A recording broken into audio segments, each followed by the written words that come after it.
Ақмешітінің Крылов соқағында болунамыз. Ескі шерінің соқақларından бірі 100 ел evvel o бекінде ескі шерінің баш бөлі жадделерінден бірі олғандар ve Kırım Tatar tarixi cihetten de son derece büyük emniyeti var. С 1924 года и до депортации крымских татар эта улица носила имя турецкого коммуниста и революционера Мустафы Субхи. Здесь располагалось немало знаковых для крымских татар зданий.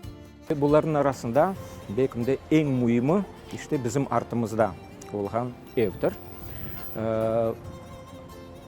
100 metroluk bir fasad ve komşu sokaklarına da baksak bu Hadasker eski adı bugünkü Krasnoznamenная ve anda eski adı Safiyevskaya ve şimdiki adı Klara Tsetkin.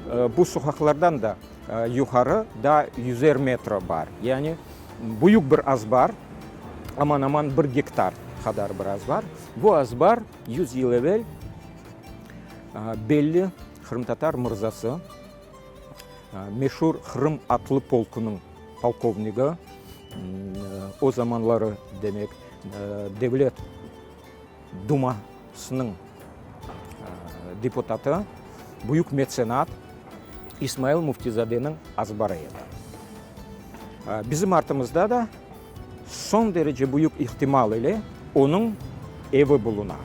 Этот дом с колоннами, хоть и выглядит в нынешних реалиях не очень большим, на самом деле достаточно внушительный и просторный. Bu azbar olsun Kırım Tatar mırzaları, olsun Kırım Tatar ziyalıları, devlet adamları ve adi halk bekimde en ziyade insanların bulungan yeridir. En ziyade Kırım Tatarlarının bulungan yeridir. Исмаил Муфтизаде скончался в 1917 году. После его смерти в годы революции и войны жена Сайде Балатукова и их дети были вынуждены оставить дом.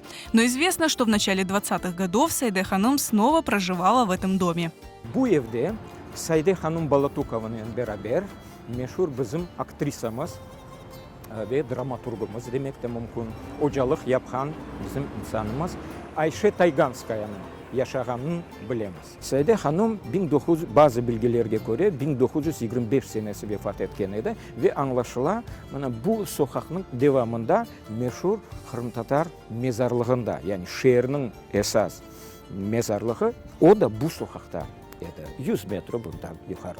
Это место в крымской столице связано и с именем Мустафы Субхи. В 1919 году на протяжении 3 месяцев в этом здании работала редакция газеты «Yeni Dünya».